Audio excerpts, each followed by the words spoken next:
हे झाड त्या लोकांसाठी अत्यंत गुणकारी, वरदान आणि त्यांचा मित्र म्हटला तरी हरकत नाही. ही पारंपरिक वनौषधी आहे, खूप वर्षापासून वापरली जाते.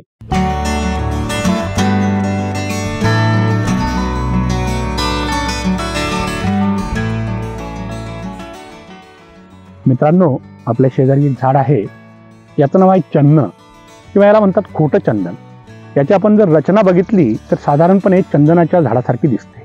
एकाच फॅमिलीतली ही दोन झाडं आहेत, त्यामुळे त्यांची पानांची रचना, साधारणपणे फळांची रचना एकसारखी आपल्याला दिसते.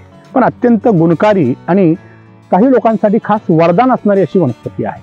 खास करून जे लोक पान, तंबाखू, गुटखा खातात त्याच्यामुळे तोंडात छाले पडतात, काही वेळा सुरुवातीला कॅन्सरची जी लक्षणं असतात, ज्याला ल्युकोप्लेकियानं सुरुवात होते, म्हणजे तोंडामध्ये पांढरे चट्टे येतात, बऱ्या न होणाऱ्या जखमा सुरुवात होते, अशा लोकांसाठी अत्यंत वरदान असणारी अशी वनस्पती आहे.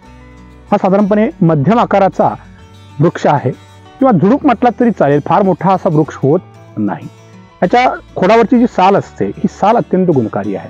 त्याच जोडीनं फळं देखील गुणकारी आहेत, पानं देखील गुणकारी आहेत.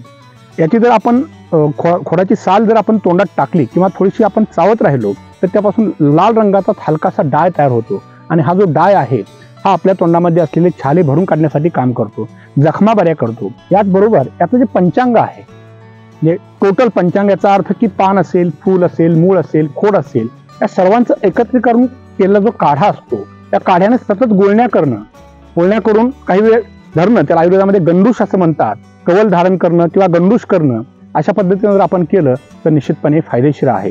ही पारंपरिक वनौषधी आहे, खूप वर्षापासून वापरली जाते. बऱ्याच वेळा फसगत होते. चंदन आणि हे खोटं चंदन, ऑयसरीस असेचं बॉटॅनिकल नाव आहे. तर हे निश्चितपणे झाड आपल्या परिसरात असेल तर तुम्ही त्याला जपा, नसेल तर आणून लावा. शक्य असल्यास कुठे तुम्हाला जिकडे वाटेल तिकडे तुम्ही लावू शकता, पण हे झाड तुमच्या आसपास असलं पाहिजे असा प्रयत्न निश्चितपणे करू शकता. या झाडाचं दुसरं एक महत्त्वाचं वैशिष्ट्य, याची जी पानं आहेत, ही पानं आपण खास करून डोळ्यांच्या विकारामध्ये देखील वापरू शकतो. डोळ्यांच्या विकारामध्ये चक्षुषा नावाचं झाड तर अत्यंत गुणकारी आहे. त्याच जोडीनं डोळ्यावरती जर मार बसला असेल तर कोकणातले लोक याचं पोटीस करून, म्हणजे याची पानं मसाल्यासारखी वाटतात, थोडीसे तेल टाकून गरम करतात आणि डोळ्याच्या भागावरती ते बांधली जाते. त्यामुळे त्याची सूज कमी होते, डोळ्यामध्ये असणारे इन्फेक्शन असतं ते कमी होतं. खास करून जे पान, तंबाखू, गुटखा खाणारे लोक आहेत किंवा तत्सम काही असेल, त्या अनुषंगानं हे झाड त्या लोकांसाठी अत्यंत गुणकारी, वरदान आणि त्यांचा मित्र म्हटला तरी हरकत नाही. या लोकांनी तरी निश्चित या झाडाची रखवाली केली पाहिजे, त्या झाडाचं रक्षण केलं पाहिजे, लावलं पाहिजे, निसर्गाचं संवर्धन केलं पाहिजे. धन्यवाद.